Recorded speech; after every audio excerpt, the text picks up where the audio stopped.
Hi everyone, welcome to Yum's Yummies.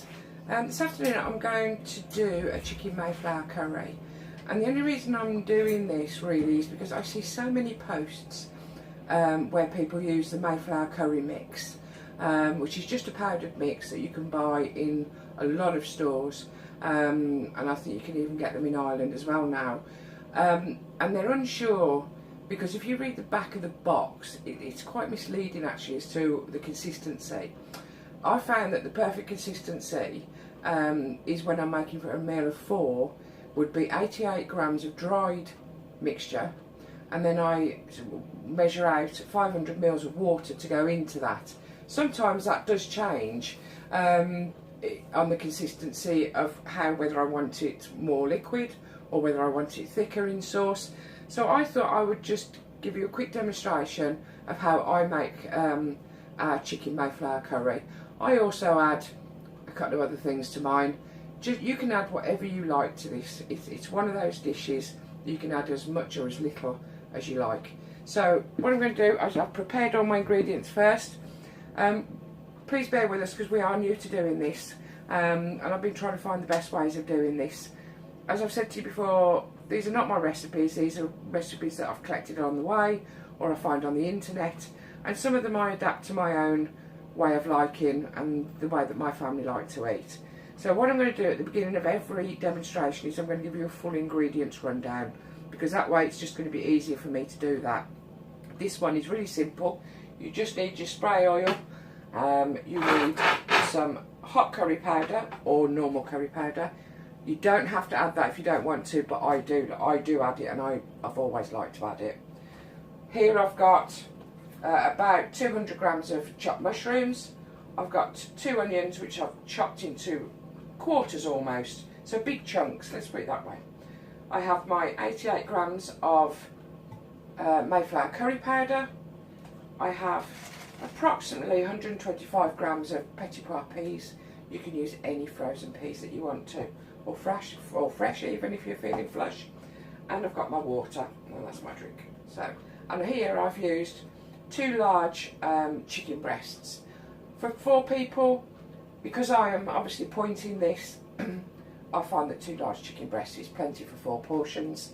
When this recipe is done, each portion will measure at 3 SP per portion. I would then add 4 SP of basmati rice alongside of that. And if you're feeling really flash, you can get yourself a mini naan bread, most of them average between 3-4 SP per naan bread. One day we'll have a bash at making those, but for today I'm just going to make the Mayflower chicken. So what I'm going to do is put my pan on. I'm not going to put it on full heat, just below heat. I've just already oiled my pan. A lot of recipes say that you need, teaspoons of this, tablespoons of oil. You don't, you just have to be quick with it so that it doesn't stick. I find that most of the time it doesn't stick. I've got my old trusty pan, which, bless it, yeah, but I still come back and use it every time because it's the best pan in the world to use this for. And it holds quite a good, substantial amount. So into that I am just going to literally pop in my chicken, which has been diced up. You'll say that doesn't look very much. However, if you are counting your points, then this is ample for 4 portions of the Mayflower curry. So let me just move that out of the way so I don't make some space. So all I'm going to do now is I'm going to fry that off in there. And what I would do, I don't add an extra point for the oil. I may use the oil twice to spray, and to be honest with you, it doesn't even come up to half a tablespoon. So I don't use it. Between 4 people, work out the maths, you don't need to.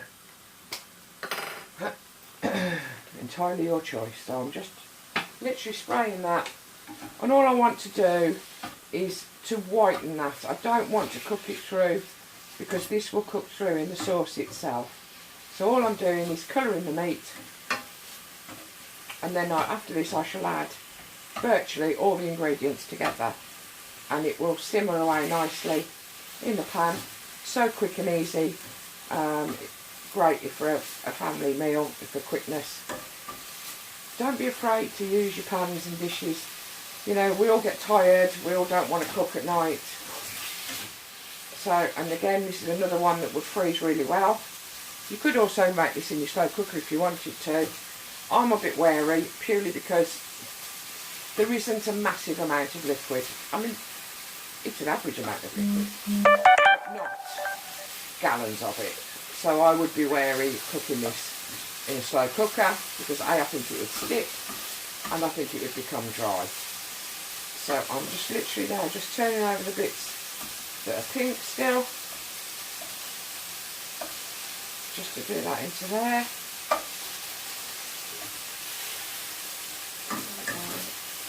Turning those over. That's all I want to achieve, is that. I can hear some of you going, oh my god, it's not cooked, she's not cooking that. No, I'm not. I don't want to cook it. All I want to do is colour that off. Because otherwise you're going to end up with chicken that tastes like rubber. And that's not the aim of the game. That's starting to stick, so that really has had enough. I'm just going to put that over there for a minute. One over there that's not turned over. There we go. And I'm going to spray that again. Burn my fingers.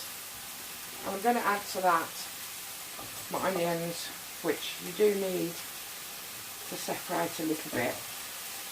Just going to separate them up a little bit into there while that's cooking down. But these will actually split apart as they cook. Okay, add the rest into there.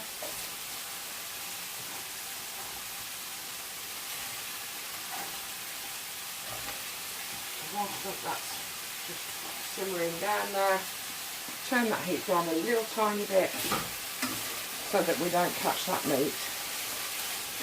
Okay, so I'm just going to put that in there like that.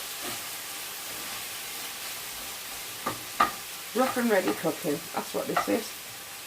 So anybody can do this. Just find it easier if you get your ingredients together first. Now I'm going to add the peas to that. Those onions are not cooked yet. They will cook on a slow heat along with the meat and the vegetables. Add those to the mix. So they're all in the pan. Drop the onion. Okay, so now what we're going to do, we'll leave the mushrooms till last. I'm now going to start adding my water to my curry mix. And I'm not going to be too fussy about it. Just want it so it blends in. There we go. Now to start with, I don't add the whole 500ml. I've actually added about 300. Okay, just because I want to look at that. Because as soon as you put this liquid in the pan, around the edges start thickening up really quickly. So you will soon get a feel of how this is going to turn out. Because you can add the rest of the water as you go along, and you can have it to your desired thickness. I'm actually going to add that now. You can actually hear that sizzling already almost. I'm going to mix that in. Don't worry about the bits that look as though, ooh, it's not cooked. Okay. So, there you go. So, you see what I mean about that starting to thicken up already around the edges of that pan. So, what I'm actually going to do, there's not enough liquid in there, so I am going to add the other 200. And that's about right. I think I've got that about bang on. So, there's that into there.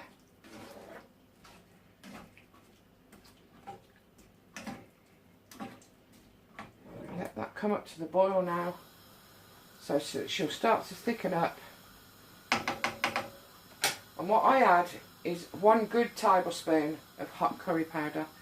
We like our food spicy. That curry powder you can buy in a medium heat or an extra hot. That allegedly is extra hot. Well, no it isn't. I think it's medium personally, but that's to my taste. So I'm going to just roughly sprinkle in there a tablespoon, and I'm going to add that in, and that's going to mix in nicely. So I just make sure that that's all mixed in, because I'm going to be leaving this to simmer for a good 20 minutes to do its own thing, and then when we come back we should have a really nice good curry. See how that's starting to thicken around the edges again now? But what I do is I don't leave it for the whole 20 minutes on its own. About every 5 or 6 minutes I come back and I'll give it another stir. That's thickening nicely now. That's starting to come up good.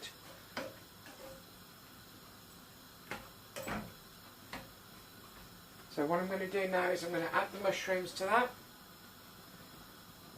My mushrooms are a bit dark. I use whatever I've got in the house at the time. I mean, these are what I had in the kitchen, so I'm just going to use them up. There's nothing wrong with them. They're just a little on the dark side. So don't be put off by the colour of my mushrooms. This is really starting to thicken up now, so it's got good curry sauce. I might find that I need to add some more sauce, some more water to the sauce, but I like to do it by judgment really. And actually looking at this now with the amount of ingredients, I might need a bit more water. So just bear with me a second. I like to mix it all in first. Use my spoon because I think it'll be easier. There we go. That's better. Now if you don't want any more liquid than that and you like it nice and thick, you can leave her like that, but don't forget she's still going to thicken up even more. So what I'm actually going to do is I'm going to turn that next ring on, which is a little ring, but I'm going to put it on really low. Turn that one off. I'm going to transfer it to that ring there. And actually I quite like mine like that because I don't like sauce that's runny. So we're going to leave her on there now. And I'll come back every few minutes or so and we'll have a look at her. Alright, so I'll see you in a moment.